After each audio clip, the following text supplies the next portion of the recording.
السلام علیکم ورحمۃ اللہ وبرکاتہ۔ وعلیکم السلام ورحمۃ اللہ وبرکاتہ۔ نحمده ونصلی علی رسولہ الکریم، اما بعد فاعوذ باللہ من الشیطان الرجیم، بسم اللہ الرحمن الرحیم، رب اشرح لی صدری ویسر لی امری واحلل عقدۃ من لسانی یفقہوا قولی۔ حدیث نمبر 100 عن عبد الله بن بسر يقول قال النبي صلى الله عليه وسلم طوبى لمن وجد في صحيفته استغفارا كثيرا، رواه ابن ماجہ کتاب الادب۔ عبداللہ بن بسر رضی اللہ عنہ سے روایت ہے، رسول اللہ صلی اللہ علیہ وسلم نے فرمایا، مبارک ہو اس کو جو اپنے نامہ اعمال میں استغفار کثرت سے پائے۔ عن عبداللہ بن بسر یقول قال النبی صلی اللہ علیہ وسلم طوبى لمن وجد فی صحیفته استغفارا کثیرا، رواہ ابن ماجہ کتاب الادب۔ طوبہ کہتے ہیں نا، مبارک ہو، خوشخبری ہو اس شخص کے لیے جس کے صحیفہ یعنی نامہ اعمال میں کثرت سے استغفار موجود ہو۔ انسان چونکہ ہر دم غلطی کرتا رہتا ہے تو اس کو توبہ کرنی ہوتی ہے، اور توبہ کے لیے جو ایک فارمل طریقہ ہے وہ کیا ہے؟ استغفار کرنے کا، یعنی باقاعدہ بخشش مانگی جائے، ٹھیک ہے نا، اللہ سے بخشش مانگنا۔ تو جو شخص کثرت سے بخشش مانگتا ہے obviously اسی کے نامہ اعمال میں بہت زیادہ استغفار ملے گی۔ تو اگر آپ امیجن کریں کہ آپ کے ایک دن کے جو سارے اعمال ہیں یا ان کی جو کہانی ہے صبح سے شام تک کی، مثلا کل ہی کے دن کو دیکھ لیجئے یا پچھلے کسی ایک اور دن کو، یا آج صبح سے لے کے اب تک۔ صبح سے لے کے اب تک کی بات اس لیے بھی بہت اہم ہے کہ کل ہی ہم نے توبہ کے بارے میں پڑھا، اور توبہ کے لیے استغفار کرنا ضروری ہوتا ہے۔ تو ہم سب دیکھیں کہ ہمارے نامہ اعمال میں، ہمارے ایک دن کی ڈائری میں کتنی بار استغفار شامل ہوئی، ہم نے کتنی بار استغفار کیا، یعنی لفظ استغفر اللہ یا اللہم اغفر لی یا رب اغفر لی یا اللہ مجھے معاف کر دے، کتنی بار کہا؟ کیونکہ جتنی بار کہیں گے اتنی بار ہی لکھا جائے گا، یعنی جتنی بار معافی مانگیں گے، استغفار کریں گے، وہی موجود پائیں گے۔ اور اس کے برعکس دیگر باتیں کتنی ہیں کہ کیا کیا چیز ہے اس میں۔ اصل بات یہ ہے کہ ہم فالتو باتوں کے اتنے عادی ہو چکے ہیں کہ جو کرنے کی بات ہے اس کے لیے وقت کم رہ جاتا ہے، کیونکہ وقت تو اتنا ہی ہے نا۔ تو آپ چاہیں تو اس میں اچھی باتیں کر لیں، استغفار کر لیں، اللہ کا ذکر کر لیں، یا کسی کو فائدہ پہنچانے کا کوئی کام کر لیں، اور چاہیں تو ادھر ادھر کی اپنی کہانیاں سناتے ہوئے وقت گزار دیں، کیونکہ بولنا تو ہم نے ہے ہی، وہ تو ہماری فطرت میں کہ ہم نے بولنا ہے، اور صبح سویرے بولنا شروع کر دیتے۔ ذکر کا جو وقت ہے، جس وقت ساری کائنات یا زمین آسمان کی ہر چیز ایک طرح سے ذکر میں مصروف ہوتی ہے، چڑیا پرندے ہر چیز چہچہا رہی ہوتی ہے، اور دراصل کیا کر رہے ہوتے ہیں؟ اللہ کی تسبیح ہی کر رہے ہوتے ہیں۔ تو ہم تو اس وقت بھی باز نہیں آتے باتیں کرنے سے، فالتو باتیں، تو باقی دن تو پھر ہے ہی باتوں کا۔ تو ہم سب کو اپنا محاسبہ کرنے کی ضرورت ہے، اور اپنے لیے ایک سوال لکھ کے رکھ سکتے ہیں کہ میں نے آج کتنی بار استغفار کی۔ نبی صلی اللہ علیہ وسلم کتنی بار کیا کرتے تھے؟ جی 70 سے 100 بار کیا کرتے تھے، اور وہ اللہ کے رسول تھے، اور ان کے اگلے پچھلے گناہ سب معاف کر دیے گئے تھے۔ اور ہمارا طرز عمل کیا ہے؟ وجہ یہ ہے کہ ہمیں اپنی غلطیوں کا احساس ہی نہیں ہے، کہ جب احساس ہوتا ہے، ایک تڑپ آتی ہے، ایک پریشانی ہوتی ہے، تو پھر ہی انسان اس کے ازالے کی کوشش کرتا ہے نا۔ بس اگر کسی کے جسم میں کوئی بیماری ہو، جیسے کینسر ہوتا ہے، اور اس کو پتہ ہی نہ ہو کہ وہ بیمار ہے، تو کیا وہ علاج کرائے گا؟ نہیں کرے گا، حتیٰ کہ وہ مرض اس کے لیے کیا بن جاتا ہے؟ جان لیوا بن جاتا ہے۔ کیونکہ ہمیں غلطی کا اعتراف کر کے اس کی اصلاح کرنے کی بجائے کس چیز کی عادت ہے؟ اپنے آپ کو جسٹیفائی کرنے کی، کہ جو ہم سوچ رہے ہیں، جو ہم کر رہے ہیں وہ بالکل ٹھیک ہے۔ ہر چیز کی کوئی نہ کوئی تعویل کر لیتے ہیں، تو جب غلطیوں کی تعویل کرتے چلے جائیں گے تو پھر نتیجہ کیا نکلے گا؟ پھر توبہ کی توفیق نہیں ہوگی، توبہ کے لیے شعوری کوشش نہیں ہوگی، اور جب وہ کوشش نہیں ہوگی تو استغفار کہاں سے کریں گے، اور پھر وہ کریں گے نہیں تو نامہ اعمال میں کہاں سے آئے گا، اور اگر نہیں آتا تو پھر وہ مبارک کس کے لیے اور خوشخبری کس کے لیے؟ تو ہر چیز دوسرے کے ساتھ ریلیٹڈ ہے نا، ایک عمل دوسرے عمل کے ساتھ ایک چین ہوتی ہے پوری. تو جو بخشش مانگتا ہے اور ندامت کے آنسو گرتے ہیں اس کے، اور وہ کہتا ہے کہ اللہ تو مجھے معاف کر دے، تو اس کے لیے اللہ کا پھر وعدہ ہے کہ اللہ اسے معاف کرے گا. حدیث میں آتا ہے رسول اللہ صلی اللہ علیہ وسلم نے فرمایا، شیطان نے اپنے رب عز و جل سے کہا، مجھے تیری عزت اور جلال کی قسم، میں تیرے بندوں کو اس وقت تک گمراہ کرتا رہوں گا جب تک ان کے جسم میں روح رہے گی. یعنی جب تک مر نہیں جاتا بندہ، روح نکل نہیں جاتی، اس وقت تک ابلیس اپنا کام نہیں چھوڑتا، کہتا میں کرتا رہوں گا گمراہ. اور اللہ عز و جل نے فرمایا، مجھے اپنی عزت اور جلال کی قسم، جب تک وہ مجھ سے معافی مانگتے رہیں گے میں انہیں معاف کرتا رہوں گا. لیکن دیکھیے ہم تھوڑی سی ہمیں تکلیف ہو جاتی ہے، سر دردی ہو جاتا ہے یا بخار ہو جاتا ہے، تو کیا اس میں ہماری ہمت توفیق باقی رہتی ہے کہ ہم پھر بھی استغفار کرتے رہیں یا دعا مانگیں یا کوئی ذکر کریں؟ عموماً کیا ہوتا ہے جب ایسی کیفیت ہوتی، ہم سب کچھ بھول جاتے ہیں. لوگوں سے بات کرنا، کچھ پڑھنا، کوئی کام کرنا، ہر چیز ایک بوجھ لگتا ہے، کچھ بھی نہیں کرنا چاہتے. پھر ہم بخاری کی روایت میں آتا ہے، اے عائشہ مجھے تمہارے بارے میں اس طرح کی خبریں ملی ہیں، اگر تم واقعی اس معاملے میں پاک و صاف ہو تو اللہ تمہاری پاکی بیان کر دے گا، لیکن اگر تم نے کسی گناہ کا ارادہ کیا تھا تو اللہ کی مغفرت چاہو، استغفار کرو، اس کے حضور توبہ کرو، کیونکہ بندہ جب اعتراف کر لیتا ہے اور پھر اللہ کی بارگاہ میں استغفار کرتا ہے تو اللہ اس کی توبہ قبول کر لیتا ہے. دیکھیے جب بھی کسی پر کوئی الزام لگتا ہے تو دو میں سے ایک صورتیں ہوتی ہیں، ایک یہ کہ وہ شخص مجرم نہیں ہوتا، اس نے جرم نہیں کیا ہوتا، اور دوسرا یہ کہ اس نے یا کیا ہوتا ہے یا اس کا ارادہ کیا ہوتا ہے. دو میں سے ایک ہی چیز ہے نا.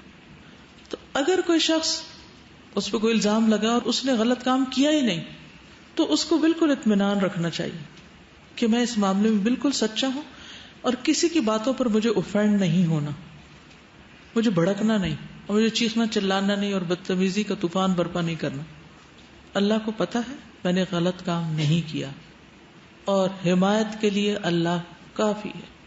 اور دوسرا یہ کہ انسان جب گلٹی کانشیس ہو، اس کو پتا ہو کہ اس نے نیت کی تھی، ارادہ کیا تھا اور کچھ نہ کچھ وہ اس راہ پہ چل پڑا تھا یا پھر کر گزرا تھا، تو پھر اس صورت میں بھی صفائی دینے کی اور اپنے آپ کو سچا ثابت کرنے کے لیے جھوٹ بولنے کی ضرورت نہیں. اور اگر کوئی ایسا کرے گا تو اس کے لیے معافی کا کوئی دروازہ نہیں پھر، کیونکہ وہ ایک تو غلط کر چکا اور دوسرا اس پہ جھوٹ بول رہا ہے، اور جھوٹ بول کر ایک اور گناہ کر رہا ہے، اور پھر اس جھوٹ کو چھپانے کے لیے شاید ایک اور جھوٹ بولنا پڑے. اس طرح وہ گناہوں کی دلدل میں پھنستا چلا جائے گا. تو کبھی بھی کوئی ایسی بات ہو تو سب سے پہلے تو اپنے آپ کا حساب لے، محاسبہ کرے، یہ جو میں نے کیا ہے، یہ جو کہا ہے، اس میں اصل حقیقت کیا ہے، کیونکہ یہ اللہ جانتا ہوتا ہے، یہ بندے کو خود پتا ہوتا ہے کہ وہ کہاں کھڑا ہے. تو ان دونوں صورتوں میں کتنی بہترین نبی صلی اللہ علیہ وسلم نے راہ دکھائی ہے، اور اس میں انسان کے لیے اطمینان ہی اطمینان ہے. پھر یہ ہے کہ معافی کی امید بھی رکھنی چاہیے، کیونکہ شیطان انسان کے اندر بار بار یہ وسوسہ ڈالتا ہے کہ اللہ تمہیں نہیں معاف کرے گا. اس وسوسے سے بچنا چاہیے، کیونکہ اللہ کا وعدہ ہے وہ معاف کرے گا، تو وہ کیوں نہیں کرے گا؟ وہ ظالم نہیں ہے.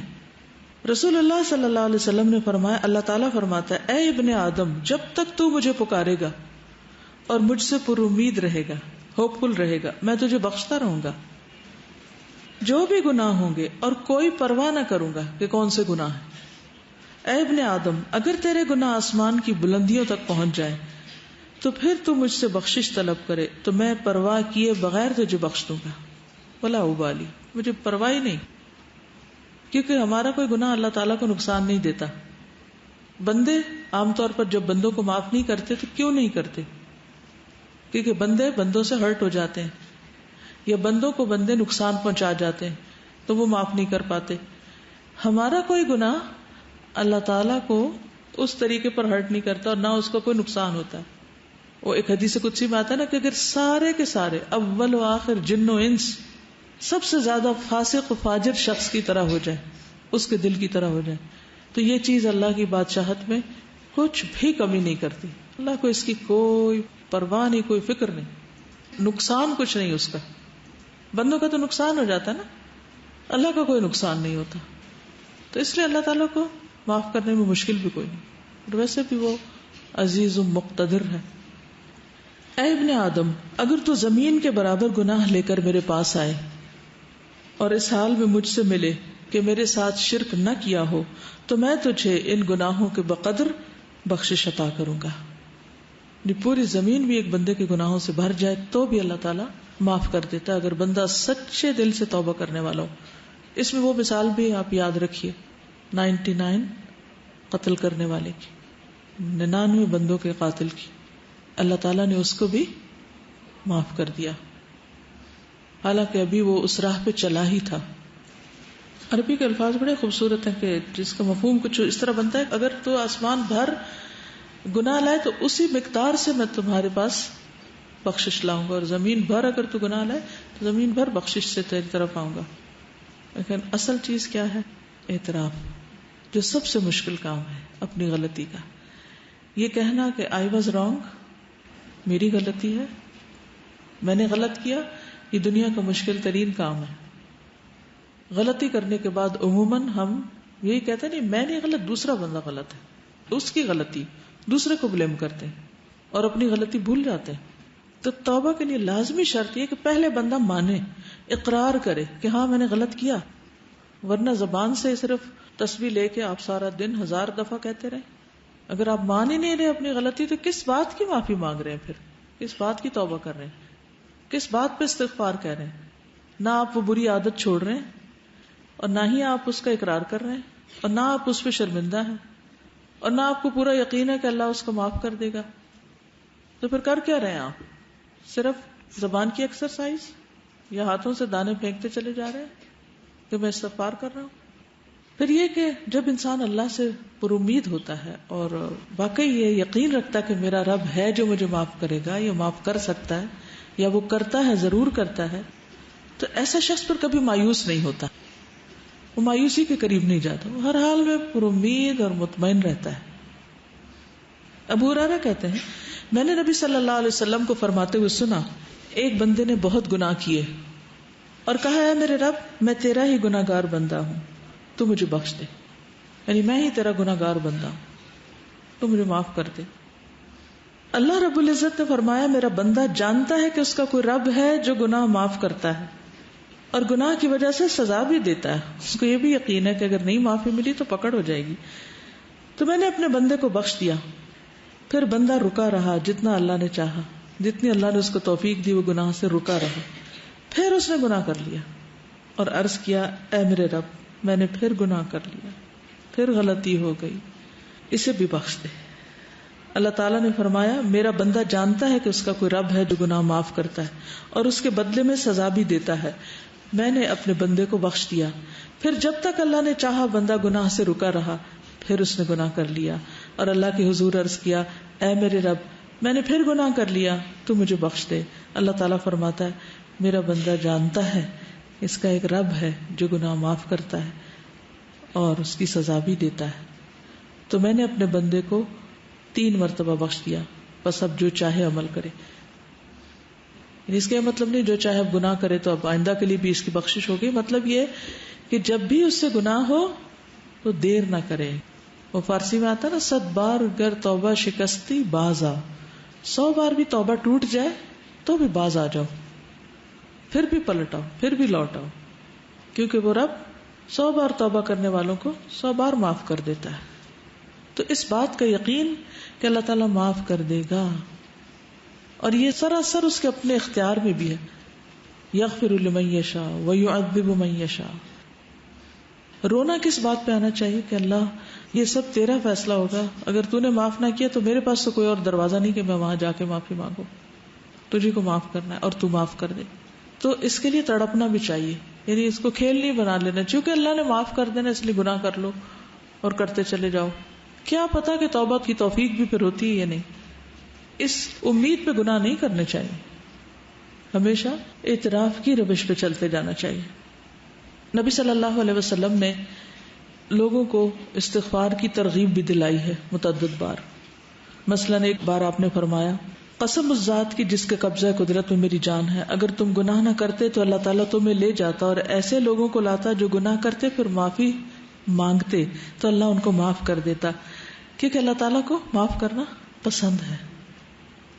انسانوں کو معاف کرنا پسند نہیں، انسان معاف کرنا پسند نہیں کرتے، لیکن اللہ تعالیٰ معاف کرنے سے محبت رکھتا ہے، وہ معاف کرنا چاہتا ہے.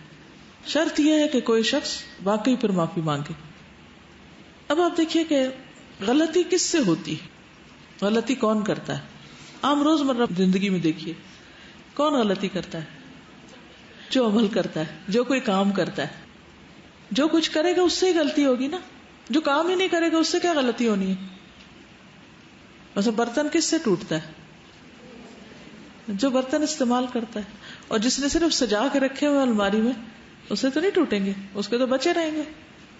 اسی طرح باقی غلطیوں پر بھی آپ نظر ڈالیے. انسانوں کے حق میں بھی ہم سے غلطیاں کب ہوتی ہیں، جب ہم ان سے تعلق رکھتے ہیں تو پھر ہم سے غلطیاں ہو جاتی ہیں. اور اگر ہم تعلق ہی نہ رکھیں کسی سے، مثلا ایک شخص جو اس وقت سڑک پر جا رہا ہو، اس سے ہماری کوئی ناراضگی ہے، ہم نے اس کو کوئی نقصان کیا یا اس کو کوئی دل دکھایا؟ نہیں. کیوں؟ کوئی تعلق ہی نہیں ہمارا اس سے. لیکن اپنی بہن سے پوچھئے، اپنی امی سے پوچھئے، اپنے بھائی سے پوچھئے، اپنے ہسبینڈ سے پوچھئے، اپنے بچوں سے پوچھئے، وہ کیا کہیں گے؟ ان کے پاس ہوں گے آپ کے لیے شکایتیں آپ کے خلاف، یا آپ سے کبھی نہ کبھی ہرٹ ہوئے ہوں گے. کیوں؟ کیا وجہ؟ کیونکہ ان سے تعلق ہے آپ کا. تو اللہ تعالیٰ کو کیسے بندے پسند ہیں؟ وہ جو کسی سے تعلق نہ رکھے اور سب سے کٹ کے ایک طرف بیٹھ جائے اور کوئی غلطی نہ کرے، نہ کسی کو ہرٹ کرے، نہ کسی سے کوئی معاملہ کرے، وہ پسند ہے. کون لوگ زیادہ بہتر ہیں؟ جو لوگوں سے ملتے جلتے رہیں اور ان کی طرف سے پہنچنے والی تکلیفوں پر درگزر کریں، وہ زیادہ بہتر ہیں بنسبت اس کے کہ نہ وہ کسی سے بات کریں نہ کسی کو ہرٹ کریں. تو جب آپ کسی سے معاملہ کریں گے تو ایک دوسرے کی کوئی بات بری بھی لگ جائے گی. اچھا، انسانی نفس بڑا عجیب ہے، بعض اوقات بلا وجہ کسی کی بات بری لگ جاتی ہے اور بعض اوقات کسی کی بڑی بڑی بات کی پرواہ نہیں ہوتی ہے نا ایسے.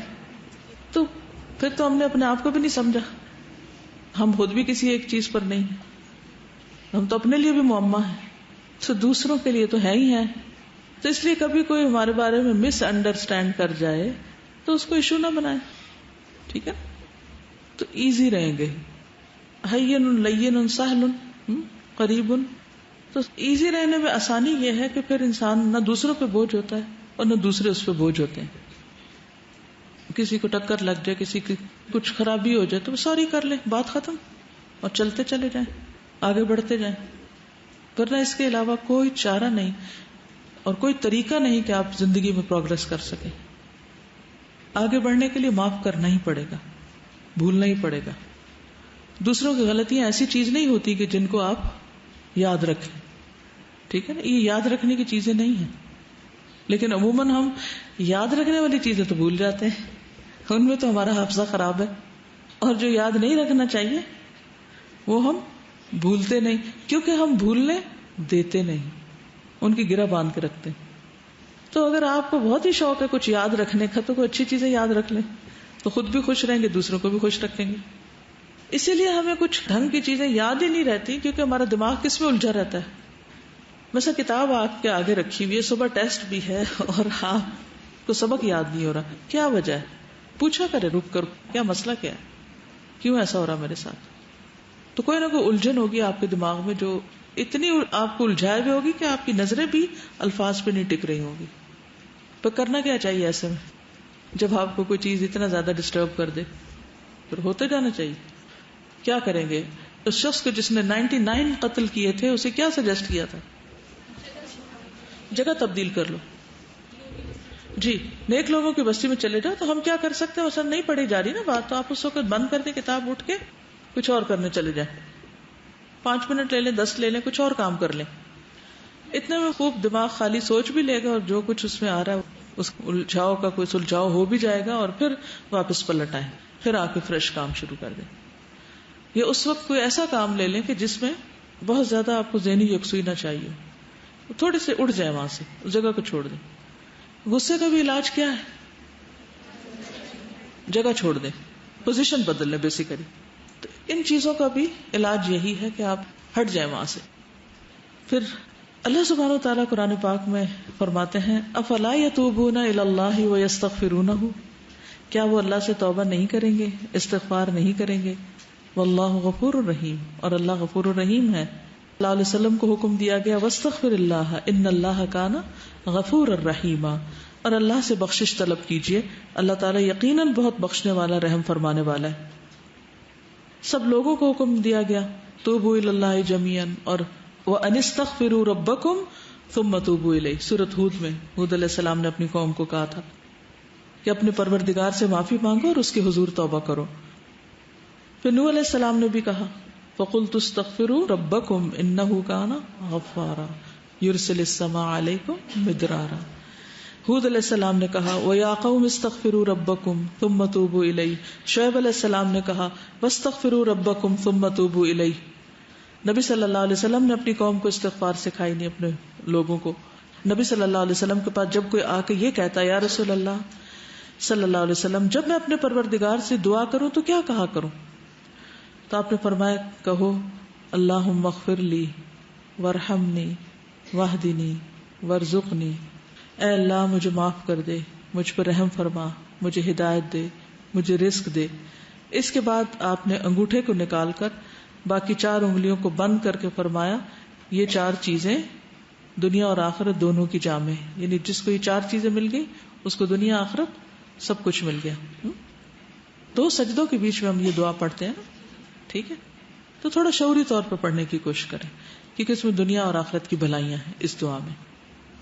اور ویسے بھی دعا کرتے وقت اگر انسان استغفار کرتا ہے تو ایک طرح سے پہلے اس کے گناہ دھل جاتے ہیں، پھر اس کے بعد اللہ کا قرب مانگتا ہے، اللہ کی محبت مانگتا ہے، باقی چیزیں مانگتا ہے. تو یہ ایسے ہی ہے کہ جیسے انسان پہلے نہائے دھوئے پھر خوشبو لگائے، ٹھیک ہے نا. نبی صلی اللہ علیہ وسلم اسلام قبول کرنے والے کو سب سے پہلے استغفار سکھاتے تھے. یہ صحیح مسلم کی روایت ہے. کان رسول اللہ صلی اللہ علیہ وسلم یعلم من اسلم یقول اللہم اغفر لی وارحمنی واہدنی وارزقنی. ٹھیک ہے، جب کوئی مسلمان ہوتا تو آپ اس کو یہ کلمات سکھاتے کہ یہ مانگو. پھر ایمان والوں کی صفت بھی یہی ہے وبالاسحار هم یستغفرون والمستغفرین بالاسحار، سورۃ آل عمران میں آتا ہے. خاص طور پر عورتوں کو استغفار کا حکم دیا گیا. حدیث یاد ہے کسی کو، اور کیوں دیا گیا؟ صحیح مسلم کی روایت ہے رسول اللہ صلی اللہ علیہ وسلم نے فرمایا اے عورتوں کے گروہ صدقہ کرتی رہا کرو اور کثرت سے استغفار کرتی رہا کرو. یعنی ہم خواتین کو اور بھی زیادہ استغفار کی ضرورت ہے کیونکہ میں نے دوزخ والوں میں زیادہ تر عورتوں کو دیکھا ہے. ان عورتوں میں سے ایک عقل مند عورت نے عرض کیا کہ ہمارے کثرت سے دوزخ میں جانے کی وجہ کیا ہے. ان سے سوال کیا، آپ نے فرمایا تم لعنت کثرت سے کرتی، یعنی لعن تان، دوسروں کو بلیم کرنا، دوسروں کو برا بھلا کہنا، اور اپنے خاوند کی ناشکری کرتی. ناشکری بھی نا ایک عادت ہوتی ہے، کسی حال پہ راضی نہ ہونا، کسی کا احسان نہ ماننا. پھر اسی طرح یہ ہے کہ ہمیں صرف اپنے لیے نہیں دوسروں کے لیے بھی استغفار کرنی چاہیے. وہ بھی ہم نماز میں کرتے ہیں، اسے بھی تھوڑا سا شعور کے ساتھ کیجیے. کیا کہتے ہیں؟ ربنا اغفر لی ولوالدی وللمؤمنین یوم یقوم الحساب. ٹھیک ہے، خصوصاً جب کوئی فوت ہو جائے تو اس کی بخشش کی دعا کرنی چاہیے. نجاشی جب فوت ہو گیا تھا تو نبی صلی اللہ علیہ وسلم نے صحابہ سے کہا تھا کہ استغفروا لاخیکم، اپنے بھائی کے لیے استغفار کرو، یعنی اس کی مغفرت کی دعا کرو.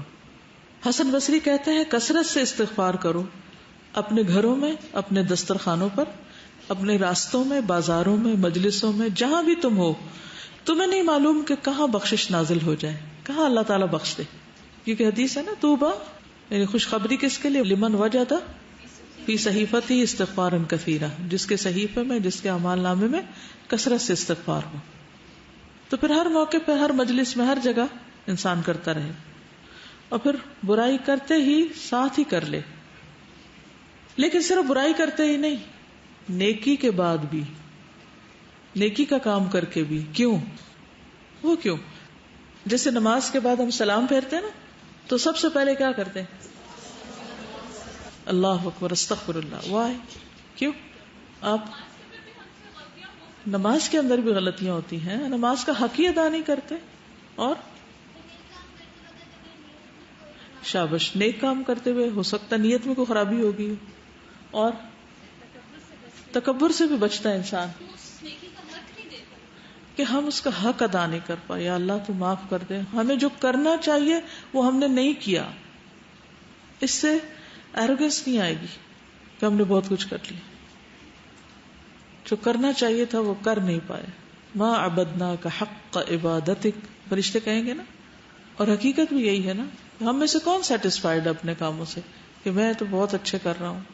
یہ دھڑکا لگا رہتا ہے کہ کل جب کھلے گا اعمال نامہ تو پتہ نہیں کون سا کام کس کوالٹی کا نکلے گا اس میں سے.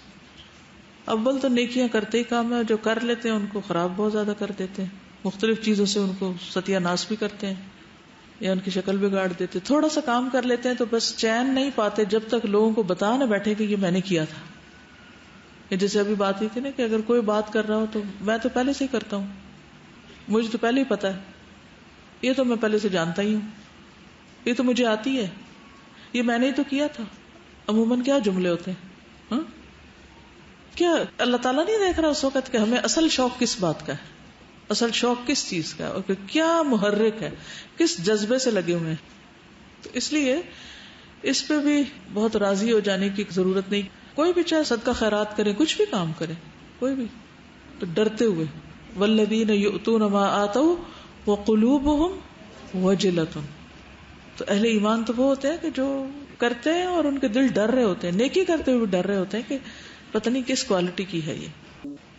سال میں سب سے زیادہ بخشش کب ہوتی؟ رمضان کے علاوہ یوم عرفہ. عرفہ کے دن سب سے زیادہ لوگوں کی معافی ہوتی ہے، اور شیطان اپنے سر میں مٹی ڈالتا ہے، روتا ہے، چیختا ہے، چلاتا ہے. آپ کو پتہ ہے کہ عرفات سے واپس آنے کے بعد کیا کرنے کو کہا گیا؟ آیت پڑھے، ثم افیدوا واستغفر اللہ. اس وقت بھی کیا کرو جب عرفات سے لوٹ رہے ہو تو یہ نہ کہو بس اب تو سب معاف ہو گیا، میں آرام کی نیند سوں جا کے. پھر بھی واپسی پہ ذکر کیا ہونا چاہیے؟ اس وقت بھی کیا کہتے رہو، کیونکہ یہ بہت بڑی مشکل ہے کہ نیکی کرتے ہی ساتھ ہی شیطان اندر آ جاتا ہے اور وہ انسان کو نا پھلا دیتا ہے. تم نے تو کارنامہ کر لیا، تم نے تو بہت بڑا تیر مارا، اور پھر اتنی کہانیاں سناتے ہیں، یوں ہم نے عرفات میں کیا، ایسے ہم نے کیا، ایسے. کہا ثم افیدوا من حیث افاض الناس واستغفر اللہ ان اللہ غفور رحیم. سزا مجھے یہ خیال اس چیز کا آ رہا تھا کہ مطلب ہم لوگ اتنے سیلف سینٹرڈ ہو گئے ہیں، اتنے ڈیفینسو ہوتے ہیں اپنے بارے میں کہ بس ہمیں کوئی کچھ کہہ نہ دے.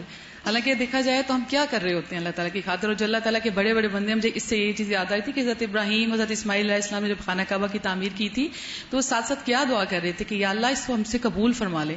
حالانکہ وہ سوچتے کہ یہ تو اتنا بڑا کام کر رہا ہوں تو اس میں ضرورت ہی نہیں کہنے کی. عام طور پہ جب ہم حج وغیرہ کرنے کے لیے جاتے ہیں تو اس وقت یہ سوچنے کی ضرورت نہیں محسوس ہوتی کہ قبولیت کی بھی کوئی شرط ہے یا نہیں، بس چلے جانا ہی کافی ہے یا کچھ کر لینا ہی کافی ہے. تو یہ کافی نہیں ہوتا. اللہ تعالیٰ کو عاجزی بہت پسند ہے، اور ساتھ ساتھ یہ کرنا نا یہ پھر اعمال کی قبولیت کا سبب بنتا ہے.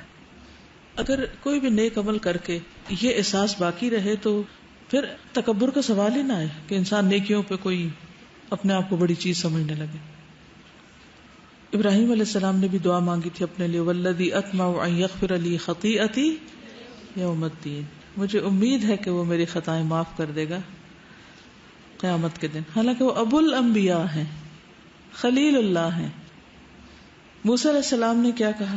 قال رب انی ظلمت نفسی فاغفر لی فغفر له. یونس علیہ السلام نے لا الہ الا انت سبحانک انی کنت من الظالمین. داؤد علیہ السلام نے کیا کیا؟ وظن داؤد انما فتناہ فاستغفر ربہ وخر راکعا واناب. اللہ کے جتنے بھی نیک بندے ہیں اور بڑے بڑے نیک کام کرنے والے ہیں، ان سے کہیں کوئی بھول چوک ہوئی تو فوراً پلٹے اللہ کی طرف، اور اللہ نے ان کو معاف کر دیا. خود آدم علیہ السلام نے کیا کہا تھا؟ ربنا ظلمنا انفسنا وان لم تغفر لنا وترحمنا لنکونن من الخاسرین. نبی صلی اللہ علیہ وسلم کی زندگی میں تو خیر کثرت سے ایسی دعائیں ملتی ہیں. آج جب میں آ رہی تھی تو میں دل چاہ رہا تھا کہ کلاس میں جتنی بھی آپ کی مثلاً اس کتاب میں دعائیں ہیں قرآنی یا مسنون، سب کو اگر آپ مارک کر لیں کہ کتنی کثرت سے استغفار کا یا رب اغفر لی کا یا اغفر لنا کا یا فاغفر لی کا لفظ آیا ہے، تو اگر ان کو جمع کریں تو حیرت ہوتی ہے کہ اتنی زیادہ دعاؤں میں بس معافی ہی مانگی گئی ہے. کیونکہ انسان کی اگر معافی ہو جائے تو باقی سب چیزیں تو خود ہی ٹھیک ہو جائیں گی. عمران بن حسین کہتے ہیں کہ نبی صلی اللہ علیہ وسلم کی اکثر دعا یہ ہوتی تھی، اللہم اغفر لی ما اخطأت وما تعمدت وما اسررت وما اعلنت وما جہلت وما تعمدت. اے اللہ میرے ان گناہوں کو معاف فرما جو میں نے غلطی سے کیے یا جان بوجھ کے کیے، چھپ کر کیے، اعلانیہ طور پر کیے، نادانی میں کیے یا جانتے بوجھتے ہوئے کیے. یعنی گناہوں کی بھی قسمیں ہیں نا، کوئی کسی طرح ہو جاتا ہے، کوئی کسی طرح، کوئی کسی طرح. پھر سونے سے پہلے نبی صلی اللہ علیہ وسلم جب بستر پر جاتے، حدیث میں آتا ہے جب آپ تشریف لاتے تو جب لیٹتے، اذا اخذ مضجعه من اللیل فقال بسم اللہ ودعت جنبی اللہم اغفر لی ذنبی واخسأ شیطانی وفک رہانی وجعلنی فی الندی الاعلی. اے اللہ تو میرے گناہ بخش دے، میرے شیطان کو ذلیل کر، میری قید کو کھول دے اور مجھے اعلیٰ و عرفہ مجلس کا ہم نشین کر دے. اعلیٰ و عرفہ مجلس کون سی ہے؟ فرشتے، صالحین وغیرہ. پھر اسی طرح رات میں کسی بھی وقت آپ کی آنکھ کھلتی تو اس وقت بھی دعا کرتے. پھر جب تہجد پڑھتے تو سجدے میں پڑھتے رب اغفر لی ما اسررت وما اعلنت، اللہ میرے پوشیدہ اور ظاہر تمام گناہ معاف کر دے. بیت الخلاء سے واپس باہر آنے پر غفرانک، مسجد سے نکلنے پر. اب آپ دیکھیے کہ مسجد سے نکلنے پر انسان کیا سوچتا ہے، نیک کام کر کے نکلا ہوں، لیکن آپ کی دعا کیا تھی؟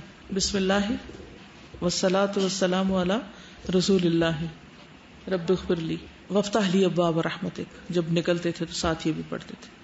پھر اسی طرح نماز کی جو استفتاح کی دعائیں ہیں ان میں سے بھی ایک دعا ایسی ہے جس میں استغفار آتا ہے. رکوع سجدے میں تو خیر ہے ہی. آتی ہے کسی کو رکوع سجدے کی دعا؟ کیا ہے؟ سبحانک اللہم ربنا وبحمدک اللہم اغفر لی. ٹھیک ہے.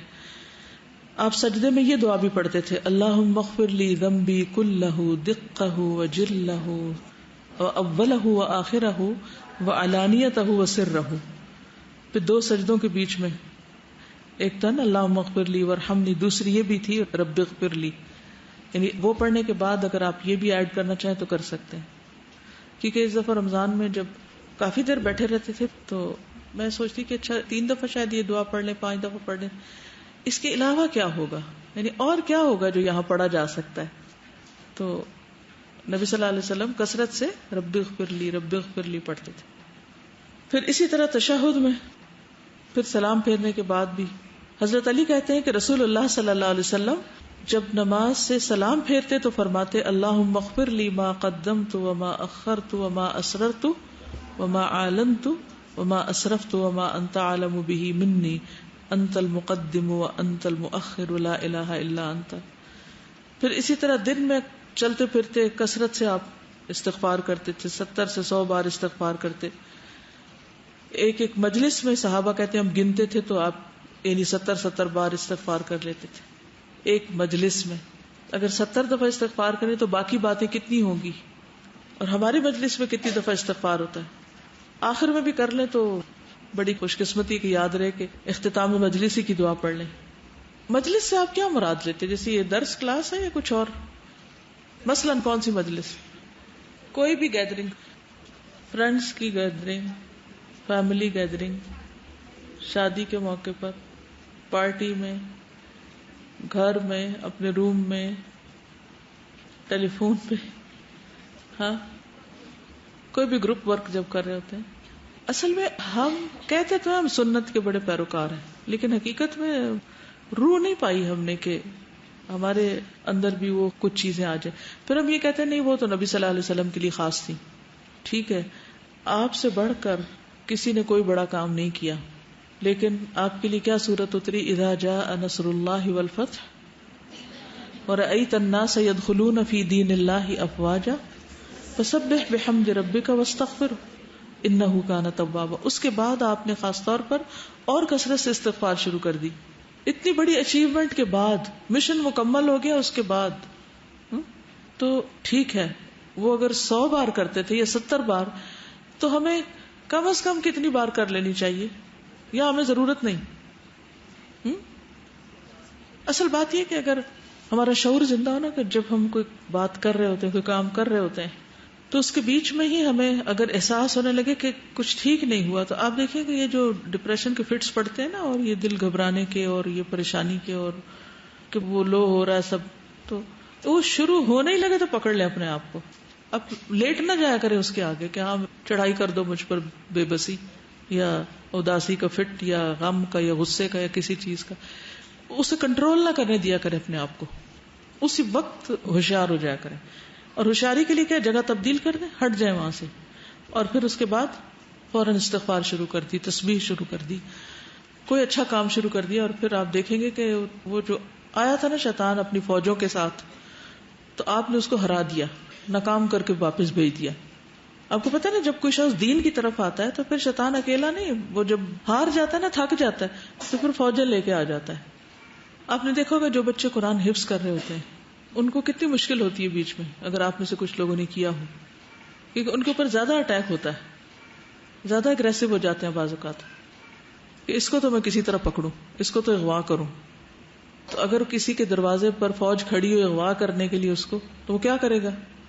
کسی سے مدد لے گا؟ چھپے گا؟ بچے گا؟ ہاں، مشکل یہ نا کہ نظر نہیں آتی نا یہ فوجیں، لوگ تو ہمیں نظر آ جاتے ہیں تو ہم فوراً دفاع کے لیے کچھ سوچتے ہیں.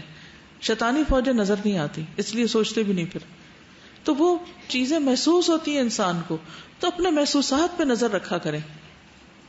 وہ جو عام طور پر ایک کوشچن لکھا ہوتا ہے نا مختلف سوشل میڈیا وغیرہ کے اوپر کہ واٹس آن یور مائنڈ، کہ کیا سوچ رہے ہو تم اس وقت، تو یہاں لکھ دو، پوری دنیا میں نشر کرو کہ کیا سوچ رہے. اور آپ پھر دیکھیں کہ لوگ کیا کیا لکھتے ہیں نا، کہ کیا سوچ رہے ہیں، ان کے ذہن میں کیا ہے. اور میں سوچتی ہوں کہ کس قدر لوگ بے وقوف بنائے جاتے ہیں نا، کہ اب کچھ بالکل آپ کی پرائیویٹ فیلنگز ہوتی ہیں، اور جب آپ اس کو لکھ کے دنیا میں نشر کرتے ہیں، یا آپ کی خاص طور پر کچھ چیزیں ایسی ہوتی ہیں کہ جو صرف آپ کے لیے ہوتی ہے نا، ان کو پبلک کرنا درست نہیں ہوتا. لیکن ہم بے سوچے سمجھے اپنی ہر چیز کو پبلک کر دیتے ہیں، تو نقصان کیا ہوتا ہے؟ پھر اس کے ٹریپ میں آ جاتے ہیں. یہ بھی پھندے ہیں اصل میں، کیونکہ پھر انسان اس سے پھر نکلے کیسے؟ تو جتنے پھندے زیادہ ہوتے ہیں اتنا نکلنا مشکل ہو جاتا ہے ان سے. ایک دن میں کتنی بار استغفار کی جائے؟ ایک بار میں نے کسی کا لیکچر سنا تھا پیس ٹی وی پہ شاید، تو وہ لیکچر دیتے ہوئے تھوڑی دیر بعد گھڑی کی طرف دیکھتے تھے، اور جب انہوں نے کئی بار ایسا کر لیا تو پھر انہوں نے بتایا کہ میں ایسا کیوں کر رہا ہوں. وہ کہتے تھے کہ میں ہر 15 منٹ کے بعد استغفار کرتا ہوں. اگر میں 18 گھنٹے بھی مطلب جاگ رہا ہوں تو ہر گھنٹے میں 4 بار کرنے سے 72 ٹائمز استغفار ہو جائے گا. ویری گڈ، کتنی اچھی ٹپ ہے نا، کہ ہر 15 منٹ بعد اگر ہم استغفار کا اپنے ساتھ باندھ لیں. گھڑی تو ہم دیکھتے ہی رہتے ہیں، کچھ لوگ تو خبط ہوتا ہے وہ گھڑی دیکھنے کا، تو اس کے ساتھ اگر یہ باندھ لیں تو دن میں کم از کم ایک سنت تو پوری ہو. ابھی آپ نے بتایا نا کہ جیسے دوسروں کے لیے استغفار کریں، تو میں ایک ٹپ شیئر کرنا چاہوں گی جس کے اوپر میں نے عمل کیا تو مجھے اتنا فائدہ ہوا کہ جب آپ کے کوئی نیگیٹو فیلنگ آتی ہے اور ڈپریشن کا وہ ایک فیز آنا شروع ہوتا ہے، اور زیادہ تر ایسا ہوتا ہے کسی نے کچھ کیا ہوتا ہے تو تب زیادہ آپ ڈپریشن میں جاتے ہیں. ایک بک میں نے پڑھا تھا کہ اس وقت آپ اس شخص کے لیے استغفار کریں جو بہت مشکل ہوتا ہے، اور اگر آپ شعوری طور پہ کہنا کہ اللہم اغفر لہ وارحمہ، چند سیکنڈز میں نا وہ خیال چلا جاتا ہے آپ کے ذہن سے، اور پھر آپ بالکل ریلیکس ہو جاتے ہیں، بالکل نارمل ہو جاتے ہیں. وہ شخص آپ کے پہلے ساتھ بیٹھا ہوتا ہے اور آپ سے اس کو اریٹیشن ہو رہی ہوتی ہے، اور اسی شخص سے پھر آپ لاشعوری طور پہ خیر خواہی کر جاتے ہیں، اور بعد میں آپ کو یاد آتا ہے کہ یہ کیوں میں نے کیا، تو وہ پیچھے وہ استغفار جو آپ نے کیا ہوتا ہے. اور دوسرے کے لیے آپ اسی وقت کر سکتے ہیں نا استغفار جب آپ نے اس کو واقعی خود بھی معاف کر دیا ہو، ورنہ تو آپ اللہ سے بھی اس کے لیے بخشش نہیں مانگیں گے. پھر اسی طرح آپ دیکھیے کہ سواری پہ بیٹھتے ہوئے بھی، اور پھر دنیا سے رخصت ہوتے ہوئے حضرت عائشہ کہتی ہیں کہ رسول اللہ صلی اللہ علیہ وسلم وفات سے کچھ پہلے آپ پر پشت کا سہارا لیے ہوئے تھے. آپ نے کان لگا کے سنا آپ دعا کر رہے ہیں اللہم اغفر لی وارحمنی والحقنی بالرفیق الاعلی. اے اللہ مجھے بخش دے، مجھ پہ رحم کر اور مجھے رفیق اعلیٰ سے ملا. استغفار کے فائدے بھی قرآن و سنت سے ہمیں پتہ چلتے ہیں. سب سے پہلے تو ایک انسان کا دل صاف ہوتا ہے، اس کے اندر سے بری فیلنگ، برے وسوسے اور یہ چیزیں. ابن قیم کہتے ہیں کہ سینے کی گھٹن کے اسباب میں سب سے بڑا سبب اللہ سے اعراض کرنا ہے، دل کو اللہ کے سوا کسی اور کے ساتھ جوڑنا اور اللہ کے ذکر سے غفلت کرنا ہے. اور ہمیشہ دل سے سچا استغفار نکلنا جو ہے وہ دل کو تندرستی اور سلامتی کی طرف لوٹا دیتا ہے، یعنی گھٹن اور تنگی اس کی دور کر دیتا ہے. پھر یہ جسم کے اعضاء کا کفارہ بھی ہے. مختلف اعضاء سے جو غلطیاں ہوتی ہیں، 360 جوڑوں پر جو صدقہ واجب ہوتا ہے ان میں سے ایک استغفار بھی ہے. بیماریوں کا علاج بھی ہے. قتادہ کہتے ہیں کہ یہ قرآن تمہیں بیماری اور علاج بتاتا ہے، گناہ تمہاری بیماری ہے اور استغفار ان کا علاج ہے.